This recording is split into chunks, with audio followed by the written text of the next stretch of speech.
we can be generous to the church, his church, and support his church, which is why I'm asking on that. So, Geoff and Irene used to come to our church before they retired and moved away. And they're committed to doing what they do out of love for Jesus. And they'll share some stories from the worldwide church again today to remind us what's really going on in the world, in a way that in history we could never ever have known. No other time in history other than today are we able to know what's going on all over the world and what's happening with Christians. And we are to know, and we are to pray for them, and we are to support them. And Open Doors isn't just advocacy, but Open Doors also helps people physically. They get to build tents, provide food. There are literally tens of millions, hundreds, I think, tens of millions certainly in Africa now, of displaced Christians. That is Christians, mums, dads, children, who've been forced from their homes. How many is it? Millions, isn't it? How many millions is it? 16.2 million people, mums and dads and children in Africa because of Islamic violence. And Open Doors support it. I can't think of a better charity to support and to have with us today. As well as having Geoff and Irene, who I have to say are great. He's not a Villa supporter, but he's a good guy. So welcome Geoff and Irene. Give them a very warm welcome. Come on, louder. I'd like to move on. Thank you for that, and it is wonderful. It's like coming home, and I think today is going to be really good because you'd have thought that we've been in touch with Chris, we'd have been in touch with the music leaders, and everything is leading perfectly to what we want to say. So I believe the Holy Spirit is in charge of today, and if the Holy Spirit is in charge, we can't really go wrong. We can only get in the way. So our prayer is that you will be well and truly blessed by being here. We've been doing this for about 20 years now, and every year all the speakers across the country, which are growing in number, meet together. And we had our meeting about a month ago, and we were given the 5-year plan, because every year Open Doors has a 5-year plan, what they're going to do, who they're going to try and help. The main thing is to strengthen the church, and because there is one church, you are part of the persecuted church. Okay, you might not get a lot, but your brothers and sisters are being persecuted, and so we're all one together. So we're trying to strengthen the church generally, to spread the gospel, which is the main purpose of the church, and to be faithful witnesses. We want you to be salt and light wherever you are. We want you to be speaking to your people so that they can know the power of God and the love of God. And as an organisation, we want the persecuted church, those who are facing persecution. This year we believe there are 388 million persecuted Christians worldwide. And we want them to know that they're not alone, that the churches in the West are supporting them, are praying for them, and we're speaking out for them. And as an organisation, we want to concentrate on the 4 most persecuted groups of people at the beginning, around the world. And the first is new believers. And I'm sure you know here that if somebody gets baptised, we really need to pray for them, to pray for their protection, because that's when the devil will try and get in and destroy their new faith. And for some people, well, a lot of people, as soon as they've been baptized and know Jesus, want to share that. And for people in some places, that is so dangerous, because if they go back and say to their mum and dad, I just become a Christian, mum and dad might be absolutely horrified. They might beat the child. They might put them in sort of a house arrest. They might try and marry them off to other relatives so that they don't bring any shame. It is really dangerous, and it is doubly so for new Christians because of the anti-feeling to Christianity around the world. The second most persecuted group are women, and they can have a double vulnerability. First of all, they're persecuted because they are women. Secondly, and even more so, they're persecuted because they're Christians as well. It is incredibly hard in Afghanistan. You might remember when the Taliban came in, they said, oh yeah, we really think it's good the women are getting a greater freedom. We won't do anything to stop that. Strangely, the Taliban don't always tell the truth. And so now it is illegal for women and girls to be educated. So it's also the reason most Muslim women are fully covered is because they are such a temptation. A pretty face, the sight of an ankle sends men weak. So you can imagine there are no male gynecologists or midwives. And as there's no education, you're not going to get any female midwives or gynecologists. So you're kind of reverting back to the time when babies will be delivered by mothers or grandmothers, that if you didn't want to have a baby, the abortions are really primitive. There's also other laws being brought in. The women aren't allowed to speak loudly so it can be heard outside their house. They have to remain quiet. They can't go anywhere without a male chaperone. Basically, if you're a female, you don't want to live in Afghanistan. We heard from Pakistan a 12-year-old girl was abducted and forced into marriage with a 30-year-old. Strangely, the legal age for marriage in Pakistan is 18.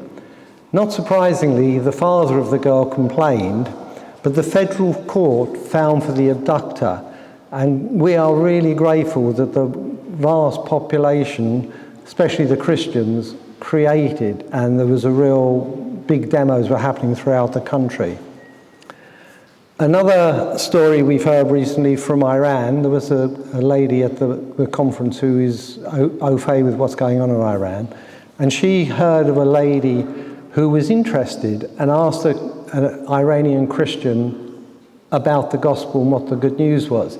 And she was told, and she weighed it up, and she felt that it was too great a sacrifice for her to become a Christian because of the dangers that she might be under from the government.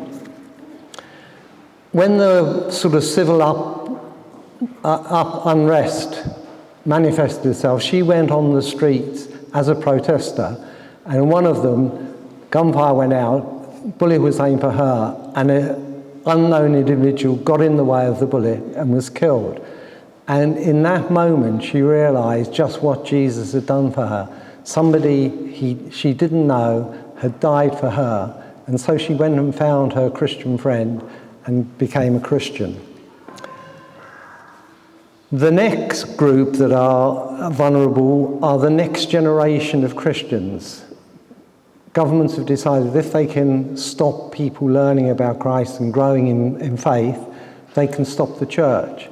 And so the next generation, in places like China and Tajikistan, it's illegal for children under 18 to attend the church.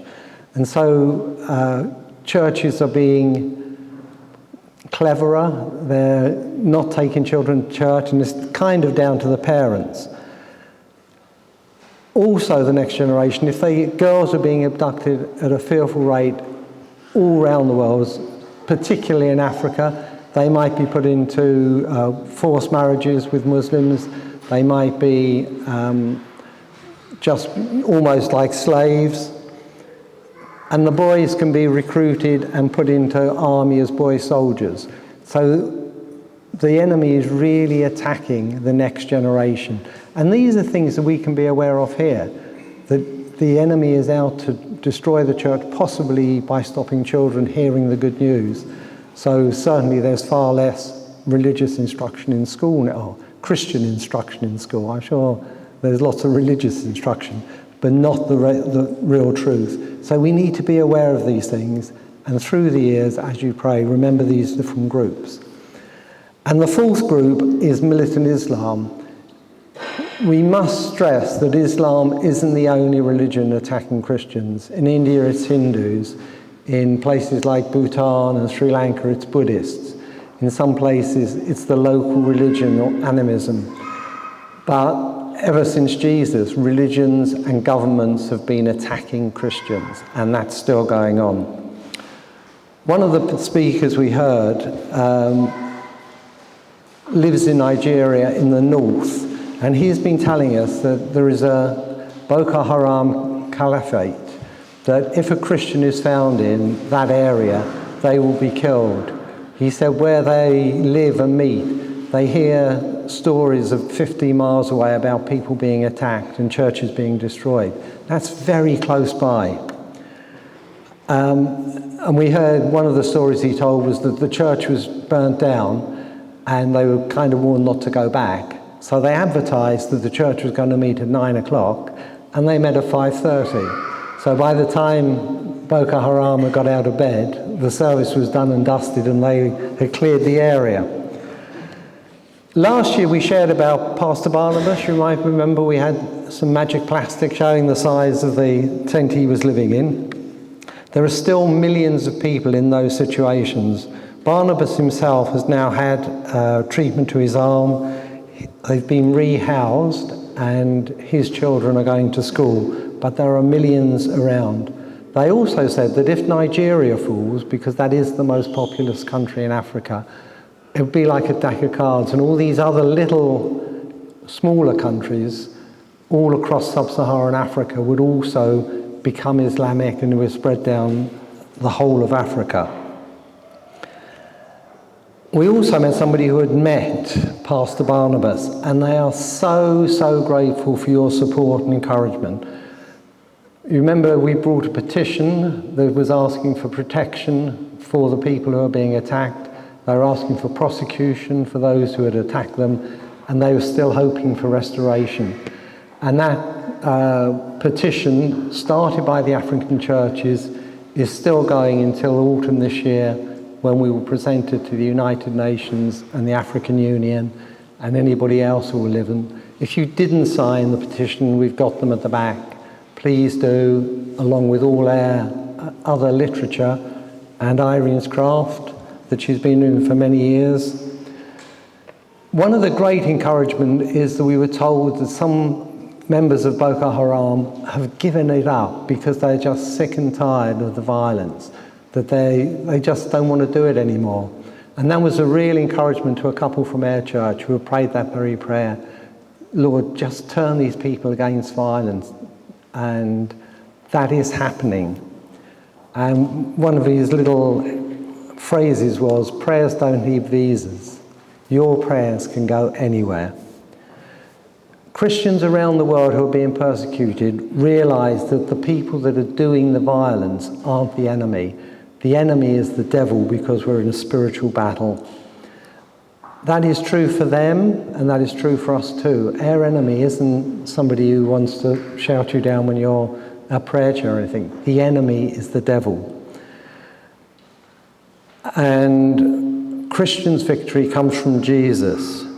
It's for all of his children, and we must be so careful, particularly in countries like ours, not to domesticate God, not to put him into a little box, not to think he's just a God of Sunday morning. He is with us all the time, and we need to get him into our lives and into our timetables.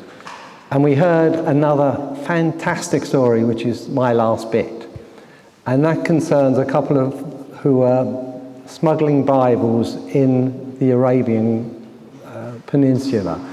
Don't know where it was, but they were smuggling Bibles, which is extremely dangerous. They were driving through the desert and their car was running out of petrol, and they saw a gas station up in front and thought, we must stop for petrol. As they approached, they saw a fairly menacing looking figure with a turban, with a beard, with a scarf, with a Kalashnikov, and they thought, I don't think so, so they drove past. The wife said, I think you should go back and give him a Bible. It must be out of your tiny mind. Why would I do that? He said, no, I think you really must. And like all good husbands, he obeyed his wife. And he went back there. And the bloke's still there looking menacing. he got his Bible out the back. He said, "I'd like to give you this book. In it are the words of life." I don't think I've ever given a Bible away and said, "In it are the words of life," but that's what the man said. And this fairly ugly-looking character broke down in tears. And when he'd recovered himself, he said, 3 days ago, I had a dream and I saw a man surrounded in white, and he said, "I have the words of life. Go to this petrol station, the nearest petrol station, and somebody will come and give you the words of life." And that's what happened. That can't happen. Is there a God of miracles?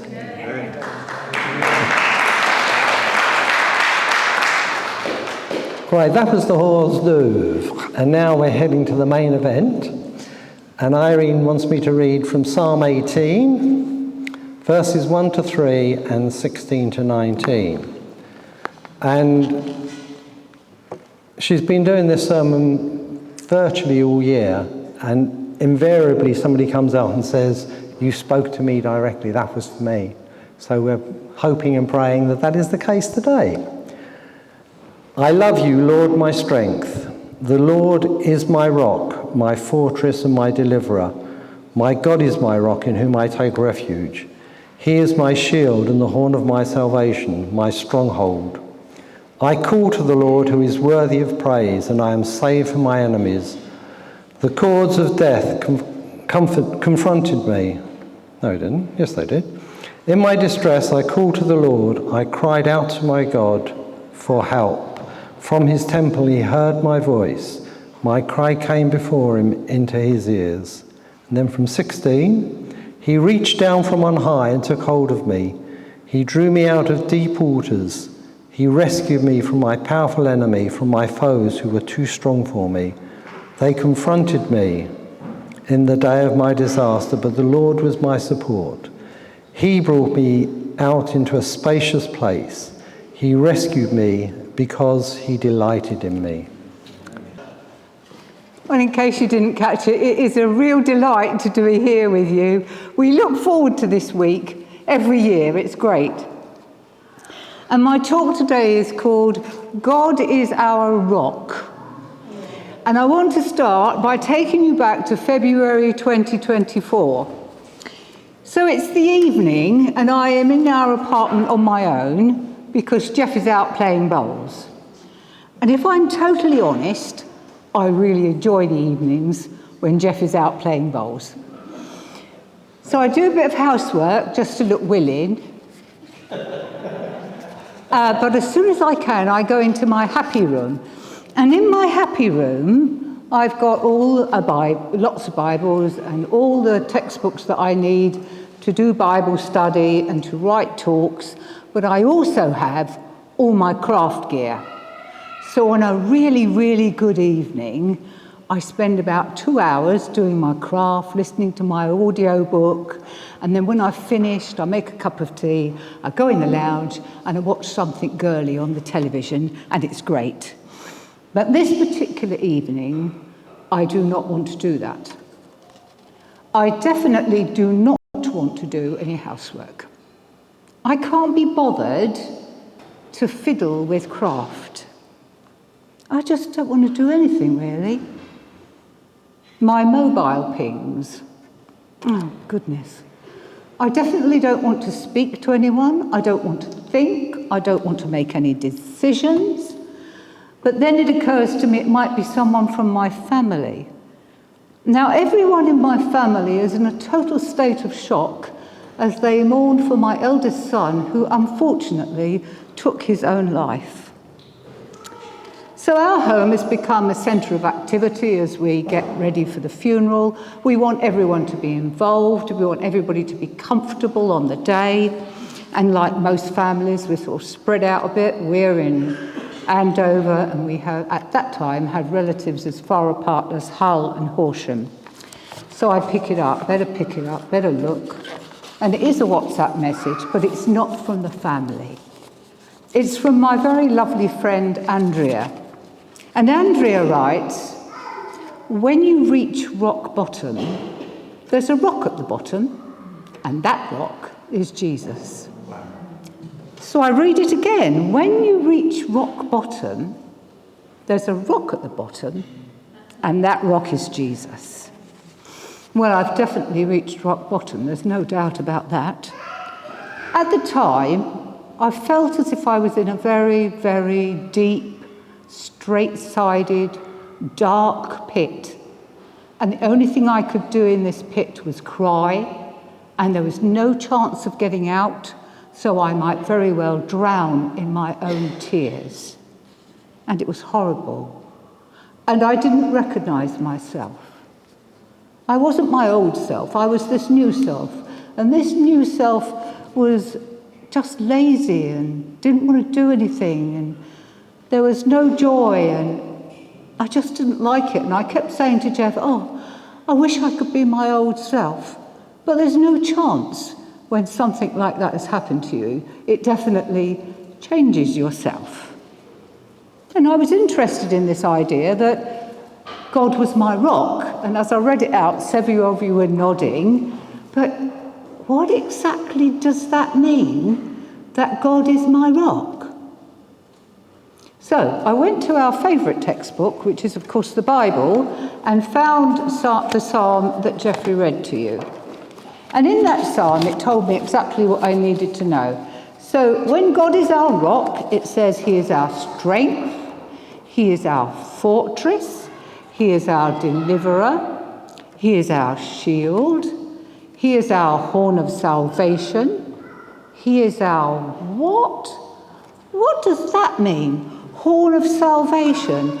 And that's what sent me back into my happy room to do some research. And I found out that there were lots of horned animals in the world. And at the biblical times, there were bulls and sheep and goats and deer living in Israel. I didn't know about the deer, that was interesting. They all have 2 horns, and they use those horns when they go into battle. They either use them to attack, or they use them to defend. And if the animals are the firstborn, and if they are perfect, then you can use those horned animals for sacrifice. And the Israelites thought that if they sacrificed them, that blood would take away the sins of the nation. Right, so what about us? We don't sacrifice any animals. I bet you've never been in here and seen Chris sacrifice an animal. So what do we do? Because we're still attacked by the devil, aren't we? Well, we don't need horned animals because Jesus took their place for us. How amazing is that? He will defend us from the devil. He will protect us from the devil. He was the firstborn, he was perfect, and he was prepared because of his tremendous love to die for each one of us and became the sacrifice that was needed. Wow. Isn't that something to be joyful about? I thought it was, and I realised that that was part of what was wrong with this new self. This new self had forgotten to be joyful. Now, I'm not suggesting that this new self should be happy, because happiness depends on happenings, and the things that had happened in my life were definitely not going to make me happy. But it's all right not to be happy, but it's not all right not to be joyful, because joyful depends on what Jesus did for us. And just as an aside, if you're going through a difficult time, it's all right to be sad as well. It's all right to cry loads of tears. In John 11:35, we read about Jesus and someone he loved had died and he wept. It's okay. Don't try and stop it. Let it come. But don't lose your joy, whatever happens. So when Geoff stands and does this bit, instead of the other bit, he will tell people that we can learn from the persecuted church. And I agree with him. I mean, we can help them, but hey, we can learn a lot from them. So I prayed, okay, I believe this, Lord, bring some thoughts and some people into my mind so that I can learn and I can become a good self again. So the first person he brought into my mind was Pastor Barnabas. When we first met him, he'd been injured. Some of his family had been killed. His home had been razed to the ground. His crops had been burnt. There was nothing for him, and he ended up in an IDP camp, a camp for displaced people, living in a space the size of a double bed with himself, his wife, and 7 children. No running water, no electricity, no easy access to food, no access to medical help or to education for his children. I mean, my goodness, if that wasn't rock bottom, I don't know what was. And yet, on the first video that we received, we saw him and his church. They'd built a shelter so that they weren't out in the sun, they were shaded, and they were joyfully praising the Lord. So I thought, wow, that's great, Lord. So who else are you going to bring into my mind? I know I've learned already that I need to be joyful. The next group of people that God brought into my mind were the Chibok girls. Now, I'm sure some of you will remember that in 2014, 276 girls were abducted in Nigeria. And it got into our newspapers because it was such a huge number.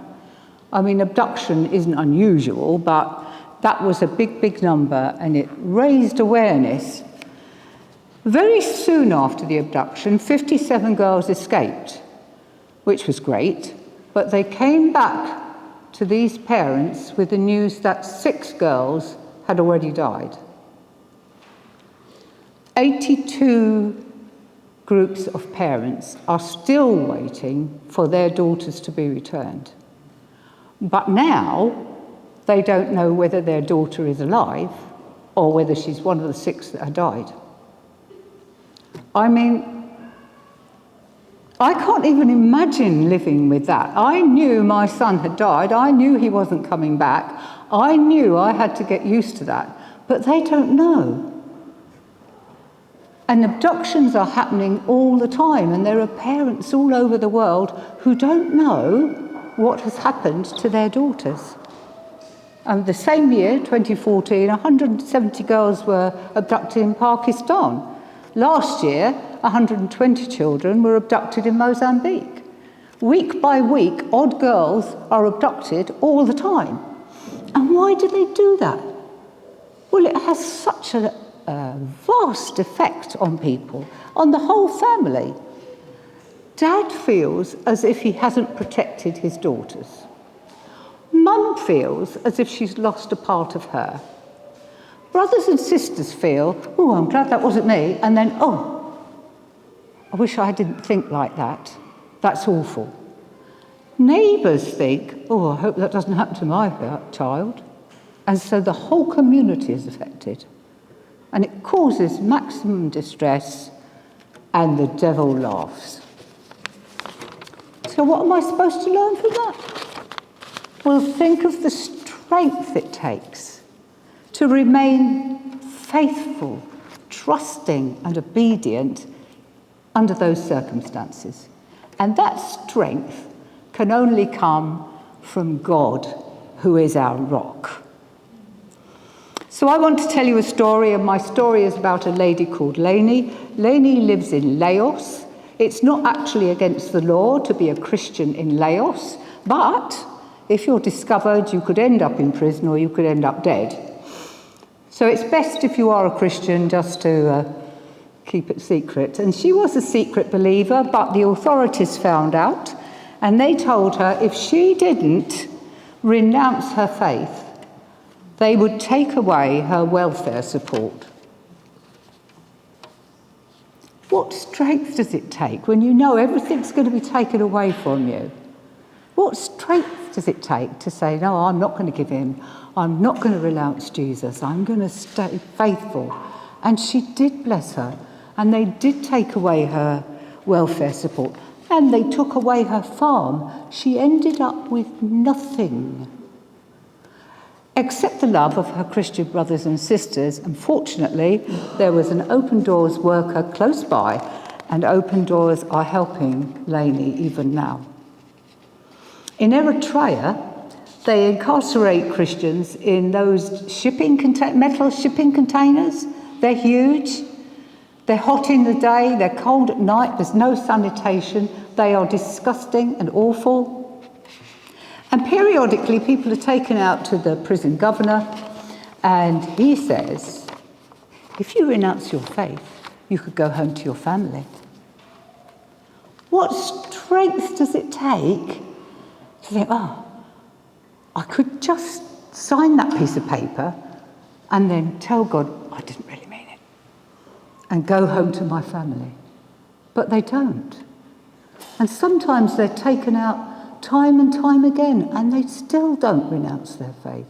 They are absolutely amazing, and that sort of strength can only come from God. And the psalmist went on to say that God protects us. He is our shield. Now, I have this theory that in biblical times, wars were very civilized. So, you agreed that you disagreed on something. You agreed that you ought to fight about it. You agreed on a place where you would fight, and one army would stand there, or one army would stand there. You agreed on a time. And then when everything was in place, and all the armies were where you'd agreed, and when the time came, you fought with each other face to face. So there was nothing behind you, there was nothing attacking at the side, it was face to face. And so Roman shields were rectangular and long, and they shielded all your vital organs, because it didn't matter what was happening behind here, because nothing happened behind here. And God is our shield, and he can shield all of our vital organs. So I want to tell you about a group of Christians in Vietnam. Out in the countryside of Vietnam, people still live in tribal groupings. And they're kind of animists, they're definitely not Christians. Anyway, there are itinerant preachers that go round to these villages and take the good news, which is great. And they went into this particular village, and some of the Christians were unwell. And they said, our God is a God that heals. We could pray for you. So they prayed for them. And of course they were healed, which you would think was good news, wouldn't you? But the tribal leaders weren't terribly pleased, and I imagine that was because they thought they were losing control, which of course in a way they were, but there you go. So they said, you need to renounce this Jesus. And if you don't do it, we're going to put poison leaves in your cooking pots. And they weren't going to tell them when. So each time you had a meal, you were wondering, I wonder if this will be all right. So the Christians decided they would pray for protection. God, the rock, is their protection. So they prayed for protection, and then they just carried on eating. And this particular day, the tribal leaders were a bit perturbed. So they guessed that this was the day that they'd had poisonous leaves put in their cooking pots. And the tribal leaders came along and they the Christians were feeling fine. They hadn't noticed anything. The tribal leaders came along and they scraped out the pot. And they gave what was left to a dog. And you can tell me, what happened to the dog? The dog died. Yeah, the dog died. Of course it did. Because God was protecting his people. And he can protect every part of us, which is amazing and just so great. The psalmist also says that God is our fortress. And so in this country, a fortress would have been a castle, and we have lovely castles in this part of the world, don't we? Arundel, not so lovely Pevensey, but they were amazing when they were at their height. They had thick walls, they had no windows, they had slits so that you could protect yourself. They might have a moat round them. They had thick doors or a drawbridge. And people like you and I didn't live in the castle. We lived in our humble abodes outside the castles and got on with our work. And when danger came, we dropped tools, left our humble abodes, and ran into the castle. And when everybody was inside, the door shut, or the drawbridge came up, and people were as safe as they could be, possibly not always as safe as they hoped for. But you see, we don't have to do that. We don't have to think, oh, there's danger. Oh, hang on a minute, I'll run over there, or I'll go over there, or I'll see if I can get to Arundel Castle. No. Because God is everywhere. And he is there being our fortress. Now, when I say everywhere, I mean everywhere, and he's always with us. In North Korea is the most spiritually dark place in the world. It's the hardest place in the world to be a Christian, and Christians are put in the most awful camps that are very like, well, they're even worse than Auschwitz. They're terrible, but they are put in these awful places. And if Christians want to get together, it's really, really difficult. But there is a good thing. The toilets are so amazingly disgusting that the guards won't go in them. So the Christians arrange to meet for a few minutes in what is the darkest place in the world and possibly the most disgusting place in the world, because there they can meet with God. They can pray for each other. They can share a Bible verse. They can encourage each other for a minute and then go back out again.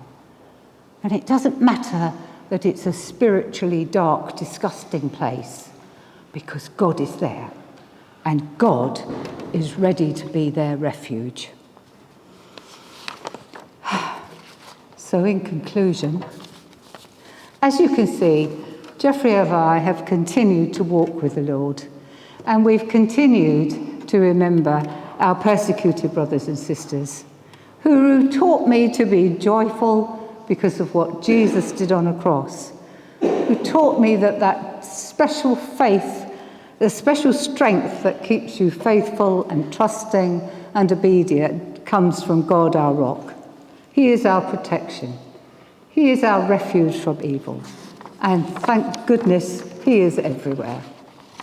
The second part of the psalm that Geoff read, I'm going to read it to you again. He reached down from on high and took hold of me. He drew me out of deep waters. He brought me out into a spacious place. He rescued me because he delighted in me, and I can testify to that. Even I was surprised how quickly I was taken out of that dark, horrible pit. And right now, I am a different self. But I'm walking with the Lord, and I'm quite contented with this new self. And when disaster comes, and it will, when you're a Christian, it doesn't mean that you live a easy-peasy, beds of roses life. Remember, just like our persecuted brothers and sisters, that when you reach rock bottom, there's a rock at the bottom. And that rock is Jesus.